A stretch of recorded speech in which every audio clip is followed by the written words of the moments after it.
નમસ્તે મિત્રો, સ્વાગત છે તમારું પીપી દલાલની YouTube ચેનલ પર.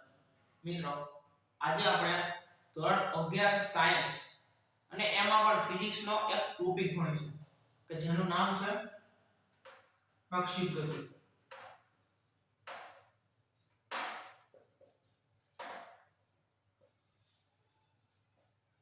ખૂબ ઇમ્પોર્ટન્ટ ટોપિક છે મિત્રો, અને ધ્યાન દઈને સમજો. જો મિત્રો તમારે પ્રક્ષેપ ગતિ શીખવું હોય ને તો તમને છે ને આ ત્રણ સમીકરણો આવડવા જોઈએ. v બરાબર v0 plus at, x is equal to v0t plus 1/2 at square, અને ત્રીજું છે v square minus v0 square is equal to 2ax. મિત્રો આ સમીકરણોને આપણે અચળ પ્રવેગી ગતિના સમીકરણ કહીએ છીએ. અચળ પ્રવેગી ગતિના સમીકરણ. બરાબર છે મિત્રો, આ સમીકરણ તમને આવડતા જશે એ હું માનીને ચાલુ છું. તો મિત્રો હવે આપણે પ્રક્ષેપ ગતિની શરૂઆત કરીએ. તો પ્રક્ષેપ ગતિ એટલે કોઈ પદાર્થ છે, હું એની વ્યાખ્યા તો તમને સમજાવી દઉં. એક પદાર્થ છે એને આપણે આમ ફેંકીએ તો તે એક પરવલયાકાર ગતિ કરે છે મિત્રો. તો એ ગતિને છે પ્રક્ષેપ ગતિ કહે છે. જ્યારે આપણે તે કોઈ દાખલા તરીકે કોઈ દડો છે એને આપણે આમ ફેંકીએ તો તેનો પ્રવેગ ગુરુત્વ પ્રવેગ નીચે તરફ હોય છે અને એ અચળ રહે છે. અને આપણે આમ ફેંકીએ છીએ તો એનો વેગ એ પણ અચળ રહે છે. તો વેગ અને પ્રવેગ બંને અચળ હોવાથી તે એક પરવલયાકાર ગતિ કરે છે મિત્રો. તો તે ગતિને પ્રક્ષેપ ગતિ કહે છે. તો હવે એની વ્યાખ્યા પ્રોપર લખો. કોઈ પદાર્થને અમુક ખૂણે ફેંકતા, કેમ કે આપણે જ્યારે કોઈ પદાર્થને ફેંકીએ છીએ ત્યારે કોઈ કોણ તો બનતો જ છે. દાખલા તરીકે અહીંથી ફેંકો છો તો અહીંથી અમે કોણ બન્યો છે, એટલે કોણે ફેંકતા તે અચળ વેગ અને અચળ ગુરુત્વ છે મિત્રો. ગુરુત્વ પ્રવેગના કારણે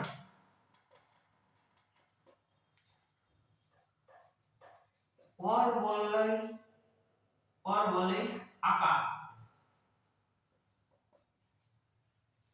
ગતિ કરે છે, જેને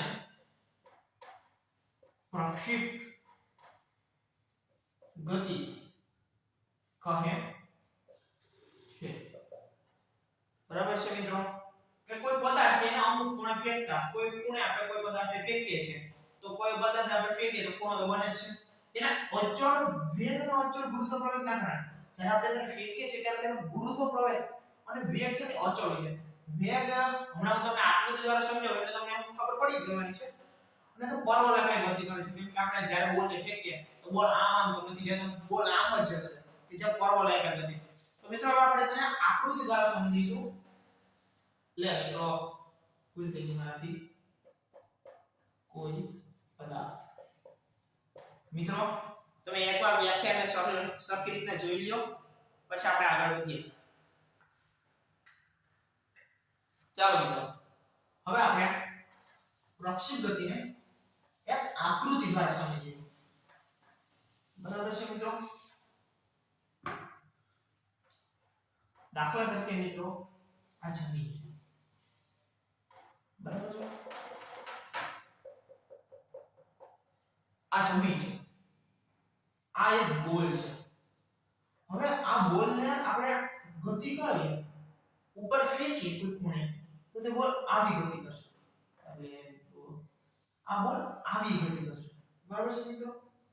તો અહીં એક થીટા ખૂણો બન્યો છે, આપણે તેને થીટા નામ આપીએ. હવે આ બોલનો વેગ સતત બદલાતો છે, કેમ કે પરવલયાકાર એટલે એક તો એક વાતમાં એવું કહી શકાય કે અર્ધવર્તુળ ગતિ છે. તેનો પ્રવેગ સતત બને તો તેનો પ્રવેગ આપણે આ તરફ ગણીએ અને એનો પ્રવેગ ગણીએ આપણે v0. બરાબર છે મિત્રો. હવે આ પ્રવેગ છે એનો હવે આપણે x ઘટક લખીએ y ઘટક લખીએ તો x ઘટક આવશે આનો થીટા સાથે v0 ઘટક એટલે cos થીટા આવશે એટલે v0 cos થીટા બરાબર છે મિત્રો.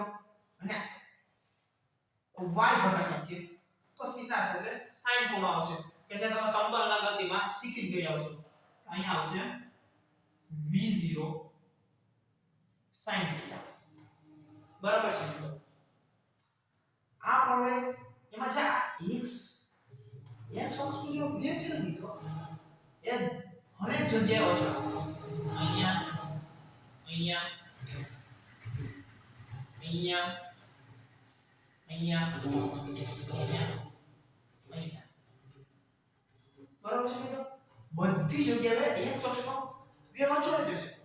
પણ આ જે y અક્ષનો વેગ છે ને મિત્રો આપણે કોઈ પદાર્થને ઉપર ફેંકીએ તો તેનો વેગ ધીમે ધીમે ઘટતો જાય છે. પણ તેનો x અક્ષનો વેગ તો સરખો જ રહે છે. એ y અક્ષનો વેગ તો આ વેગ અત્યારે એટલો હતો x અક્ષનો પછી તે એટલો થશે પછી એટલો થશે ને અહીંયા જે વેગ જ નહીં અહીંયા 0 મિત્રો અહીંયા વેગ 0 થઈ ગયો છે. પછી અહીંયા ફરી વધવા માંડશે કેમ કે કોઈ પદાર્થ આપણે ઉપર ફેંકીએ તો તે મહત્તમ અંતરે 0 થઈ ગયો પછી ધીમે ધીમે તેનો વેગ વધતો જશે. ફરી આ રીતે પ્રવેગ રચાશે બરાબર છે મિત્રો. હવે મેં તમને આકૃતિ દ્વારા સમજી દીધું. હવે તમને સમજાઈ ગયું એ મારો પૂરો વિશ્વાસ છે કે તમને સમજાઈ ગયું મિત્રો. આમ તો છે ને આ મહત્તમ અંતર છે. આ મહત્તમ અંતર છે ને આ જે ભાગ રચાણો ને આ ભાગ જે રચાણો છે ને આ ભાગ એ છે ને પદાર્થનો ગતિપથ છે. પદાર્થ કેટલો ગતિમાં છે અને તે કેટલો અંતર કાપે છે ને તે આ ગતિપથ કહે છે. બરાબર છે મિત્રો. હવે આપણે ગુરુત્વ પ્રવેગ મિત્રો ગુરુત્વ પ્રવેગ પદાર્થ ઉપર ગતિ કરે છે એટલે તેનો ગુરુત્વ પ્રવેગ ક્યાં છે? નીચે છે. તેનો ગુરુત્વ પ્રવેગ ક્યાં છે? નીચે છે. બરાબર છે મિત્રો. પણ આ ગુરુત્વ પ્રવેગ કેમ તો કે y અક્ષમાં અહીંયા લખું છું ગુરુત્વ પ્રવેગ. ગુરુત્વ પ્રવેગ y અક્ષમાં કેટલો છે તો કે પ્રવેગને આપણે ગુરુત્વ પ્રવેગની જી કરી હશે એટલે નીચેની તરફ છે કેમ કે પદાર્થ પર જાય છે ગુરુત્વ પ્રવેગ નીચેની તરફ એટલે તેનો માઈનસ g વડે નોટેટ કરશું આપણે. કયા અક્ષમાં? આ ધ્યાન રાખજો મિત્રો. આ એક શબ્દ ધ્યાન રાખવા જેવો છે જે તમને ઉલઝાવી દેશે. કયો છે? y અક્ષ. બરાબર છે મિત્રો. y અક્ષ. હવે આપણે ગુરુત્વ પ્રવેગ x અક્ષમાં જોઈશું. x અક્ષમાં જોઈશું તો તે શું હશે? 0. આવું કે સર આવું કે મિત્રો જો x અક્ષમાં વેગ કેવો છે? અચળ છે. બધી જગ્યાએ વેગ સરખો જ છે. બરાબર છે મિત્રો. વેગ બધી જગ્યાએ સરખો છે તો વેગમાં કઈ ફેરફાર નથી થતો તો પ્રવેગ તો શૂન્ય જ ને. તો તેનો પ્રવેગ કેટલો? શૂન્ય જ ને કેમ કે પ્રવેગનું સૂત્ર છે એટલે પ્રવેગ કહો કે ગુરુત્વ પ્રવેગ કહો બધું સરખું છે. ગુરુત્વ પ્રવેગનું સૂત્ર છે કે વેગમાં થતો ફેરફાર ઉપર જાય.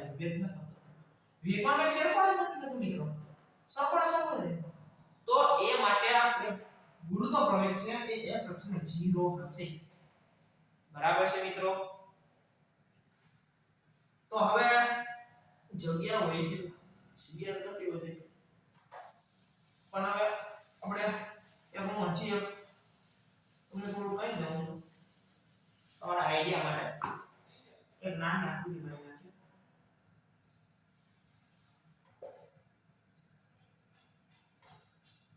v0 sin theta v0 cos theta આ v0 છે આ theta છે આ g છે. હવે મિત્રો આપણે જોઈશું કે અહીંયા છે ને જેટલું બચે ને એટલું આપણે ભેગું કરીએ. બરાબર છે મિત્રો. તો વેગ x અક્ષમાં કેટલો છે? વેગ એટલે v0x વેગ x કેટલો છે? અક્ષમાં વેગ v0 cos θ બરાબર છે મિત્રો હવે y અક્ષનો વેગ આપણે જોઈશું કે વેગ y અક્ષમાં કેટલો છે તો કે અહીં જો v0 sin θ ગુરુત્વ એ g x અક્ષમાં કેટલો છે 0 તમને મેં પહેલા જ એક્સપ્રેશન કરી દીધી છે મિત્રો તે g y અક્ષમાં કેટલો છે તો માઈનસ છે બરાબર છે મિત્રો એકવાર આને સરખી રીતે જોયું કે આપણે ફિઝિક્સ છે એટલે કોઈ પણ આપણે સૂત્ર વગર તો નથી શકતું એટલે હમણાં આ સૂત્ર આવશે ગતિપથનું સમીકરણ છે અચળ ગતિપથનું છે મહત્તમ ઊંચાઈનું સમીકરણ છે મહત્તમ ઊંચાઈ માટે લાગતા સમયનું સમીકરણ છે આ બધી જોઈશું તો એના માટે આપણે આની બહુ જ જરૂર પડશે તો એને તમે એકવાર જોઈ લો બરાબર છે મિત્રો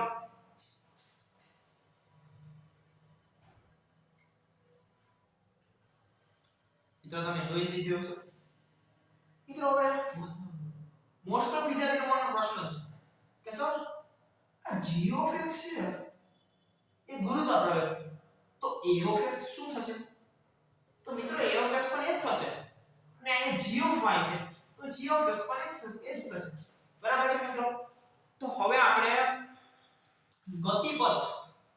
ગતિપથના સમીકરણ તરફ આગળ વધીશું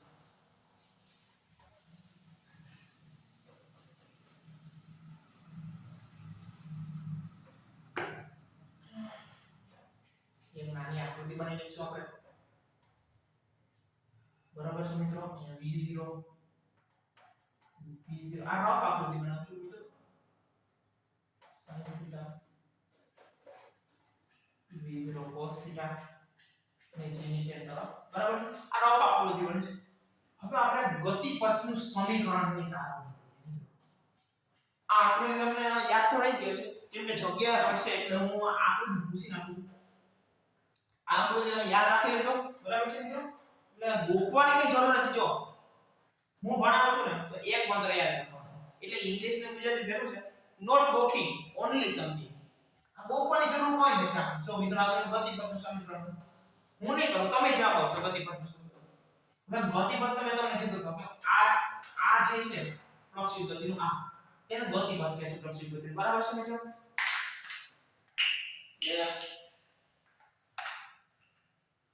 ગતિપથનું સમીકરણ ને આપણે કારણ કેમ કે ગતિપથ હવે ગતિપથ છે બરાબર છે મિત્રો હવે અચળ પ્રવેગી મેં તમને કીધું કે અચળ પ્રવેગી ગતિના સમીકરણ બહુ કામ લાગશે પણ તમે વિચાર કરો કે અચળ પ્રવેગી ગતિના સમીકરણો છે એમાં અંતર કેમ આવે છે તો કે આ જે સમીકરણ છે મિત્રો b v0t plus 1/2 at square આ સમીકરણ છે મિત્રો કે જેમાં આપણે અંતરની વાત કરીશું તો હવે મિત્રો આ d છે એને આપણે x અક્ષમાં લખીશું અને x y ના ઘટકોમાં લખી બીજું કંઈ નહીં કરું જો પેલા હવે x અક્ષમાં કે પછી y અક્ષમાં વાત કરીશું x બરાબર છે મિત્રો ને v0x t plus 1/2 ax t square લખીશું મિત્રો બરાબર છે x અક્ષમાં આ સમીકરણ ખાલી x અક્ષમાં લખીશું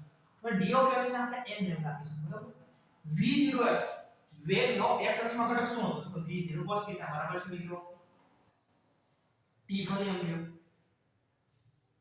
પ્લસ 1/2 મિત્રો સમજો આ ax છે પણ વેગનું પ્રવેગનું મૂલ્ય ax ને આપણે g of x લખી શકીશું બરાબર છે આ ax છે એનું મૂલ્ય તો શું થતું x અક્ષમાં વેગનું મૂલ્ય વેગ તો અચળ હતો તેનું મૂલ્ય શું થતું હતું મિત્રો તેનું મૂલ્ય 0 થતું તો હવે આપણે આ ax ની જગ્યાએ 0 મૂકીશું તો આખું પદ 0 થઈ જશે મિત્રો બરાબર છે મિત્રો તો હવે આપણે તો આ પદ 0 થઈ ગયું તો મળ્યું શું તો કે d of x v0 cos θ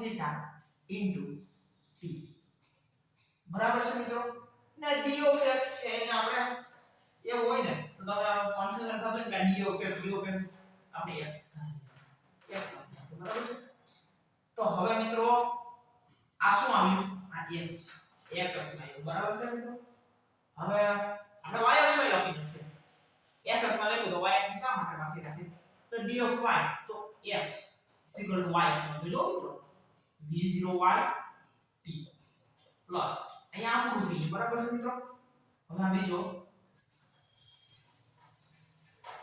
બીજો આપણે કરીએ તો v0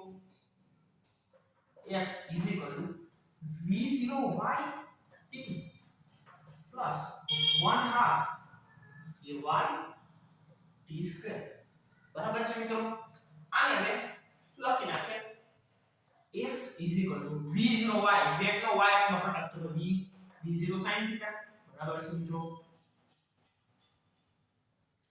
સમયને તે રીતે રહેવા દઈએ બરાબર છે હવે 1/2 ay છે 1/2 બોલે દો 1/2 ay y ગુરુત્વ પ્રવેગનો y અક્ષમાં તો કે તો -0 તો બરાબર છે સર એ તો -0 તો સર હવે x એ શું મૂકીશું v0 sin θ હવે મિત્રો એક વસ્તુ જોજો આપણે આ સમીકરણની તારવણી કેવી છે મિત્રો તો આ સમીકરણ ઉપરથી આપણે શું લખીશું કે x v0 cos θ t તો મિત્રો આ t છે એની જગ્યાએ આપણે શું લખી શકીશું કે t ની જગ્યાએ તો આપણે x ના છેદમાં v0 cos θ t લખી શકીશું મિત્રો બરાબર છે મિત્રો હવે આ t છે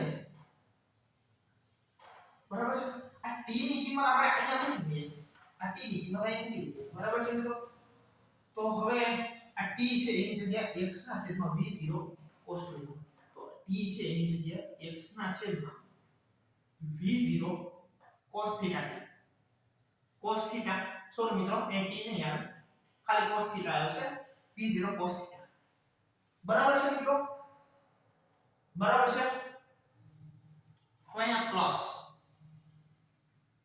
મિત્રો જગ્યા ઘટશે જો આ ઉપરનું કાઢી નાખું છું તમે જોઈ લેજો એકવાર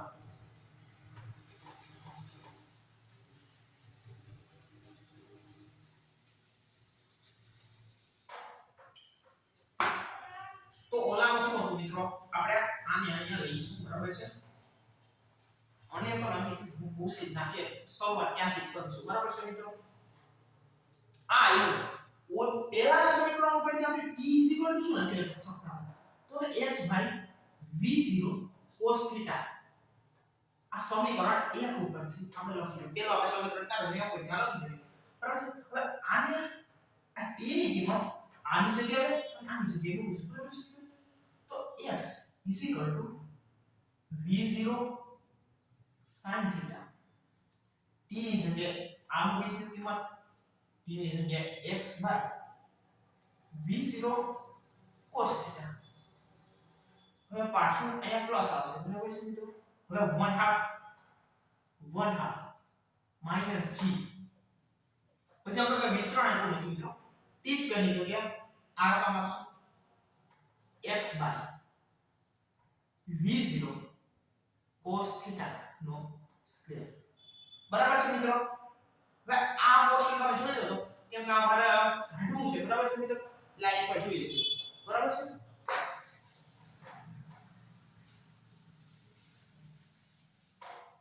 તો મિત્રો આપણે જે ઉડતું ઉડાડી v0 કેન્સલ બરાબર છે મિત્રો હવે આ ગતિપથ નું સમીકરણ પછી અહીંયા કોઈ બીજું ઉડે છે તો કે ના મિત્રો હવે કઈ ઉડતું નથી બરાબર છે તો sin θ ના છેદમાં cos θ તેને આપણે શું લખીશું તો કે tan θ તો tan θ sin θ cos θ tan θ આ x છે ને અહીંયા બાર મૂકી દઈએ બરાબર છે મિત્રો આના આપણે ત્યાં આવ્યું બરાબર છે હવે અહીંયા આ માઈનસ છે આ માઈનસ નો માઈનસ આ માઈનસ છે એને આગળ લઈ બરાબર g/2 લખી g/2 ના ગુણાકાર g/2 માઈનસ આવી ગયો. હવે અહીંયા આવશે x1 ના છેદમાં v0 square cos square theta. બરાબર છે. આવું આપણે સમીકરણ મેળવીશું. અરે મિત્રો આ તો છે આ છે ને ગતિપથનું સમીકરણ. મારાથી ઉત્સાહમાં તો અલગ થઈ ગયો. ગતિપથનું સમીકરણ. બરાબર છે મિત્રો. આ થઈ ગયું આપણું ગતિપથનું સમીકરણ. બરાબર છે મિત્રો. તો હવે મિત્રો આજનો લેક્ચર આપણે અહીંયા સુધી રાખીશું. હવે આવતા લેક્ચરમાં આપણે પ્રક્ષેપ ગતિ માટે મહત્તમ ઊંચાઈનું સૂત્ર મેળવીશું, અવધિનું સૂત્ર મેળવીશું, મહત્તમ અવધિનું સૂત્ર મેળવીશું, અહીંયાથી અહીંયા પહોંચવા માટે લાગતો સમયનું સૂત્ર મેળવીશું, અહીંયાથી અહીંયા પહોંચવા માટે લાગતો સમયનું સૂત્ર મેળવીશું. એટલે ગતિપથનું સૂત્ર આપણે મેળવી દીધું છે. બરાબર છે મિત્રો. તો મિત્રો હવે એક વાત આવે કે સર આ પ્રક્ષેપ ગતિ ભણવી શા માટે? શું પ્રક્ષેપ ગતિમાં એવું શું છે? રોજીંદા જીવનમાં ક્યાં કામ? મિત્રો આપણે ક્રિકેટ તો જોતા છે.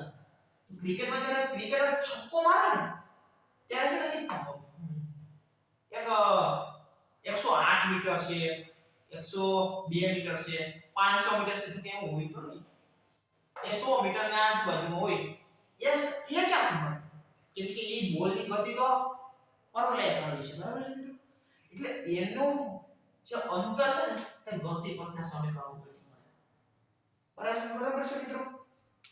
ના આગળના સમીકરણ આપણે જોઈશું. તો આજનો લેક્ચર આપણે અહીં સુધી રાખીએ. તો મિત્રો આ ચેનલને ફૂલ સાથ સહકાર આપજો અને ચેનલ સાથે જોડાઈ રહેજો એવી નમ્ર વિનંતી કરું છું. તો હવે આવતા લેક્ચરમાં મળીશું. જય હિન્દ મિત્રો. ભારત માતા કી જય.